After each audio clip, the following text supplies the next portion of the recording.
South China Morning Post, 28th of July 2022, China threatens South Korea to keep its word over US-made anti-missile systems. After South Korea's Foreign Minister Park Jin appeared to renege on the policy on Monday, Beijing urged Seoul to honor its previous president's promise to refrain from installing other US-made anti-ballistic missile systems. On Thursday, Zhao Lijian, a Chinese Foreign Ministry spokesperson, claimed that Beijing was not only targeting South Korea when it opposed the development of Seoul's Terminal High Altitude Area Defense (THAAD) system but also Washington's bad intent to harm China's strategic security. Zhao's remarks come after Park, who on Monday stated there weren't enough strategic discussions between China and South Korea despite their long-standing ties, appeared during a parliamentary session. Beijing expressed severe dissatisfaction and retaliation when Seoul installed the THAAD launchers in 2017, claiming that the system's radar may be used to spy on China. Former South Korean President Moon Jae-in agreed to a three-nose agreement in 2017 in exchange for China lifting its unofficial economic sanctions. This agreement prevented Seoul from enhancing its anti-ballistic missile systems, joining a regional U.S. missile defense system, and forging a military alliance with the U.S. and Japan. According to the Yonhap news agency, Park stated during the hearing that Moon's policy on THAAD was a statement of South Korea's perspective and not a commitment to China or an official agreement between the two countries.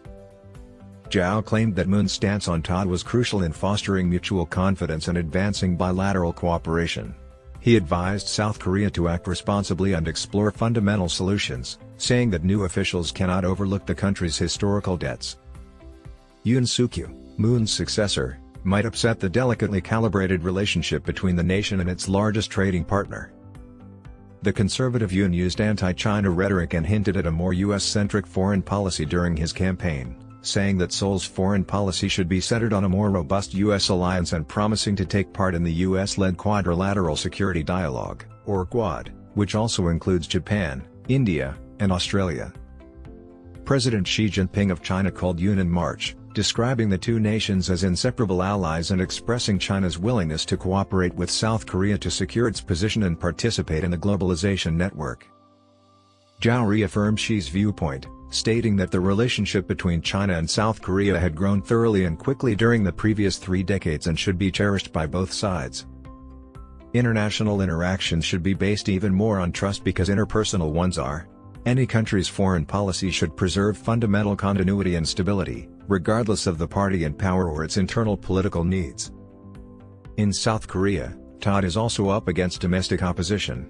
Activists claim that it was placed in place without following a proper democratic procedure and put the neighboring areas in danger. Some have even blocked a base in Songju County to prevent building supplies from entering. Local media reports that protesters who clashed with police in Susongri, a rural community next to the facility, and were paid by China, were prosecuted.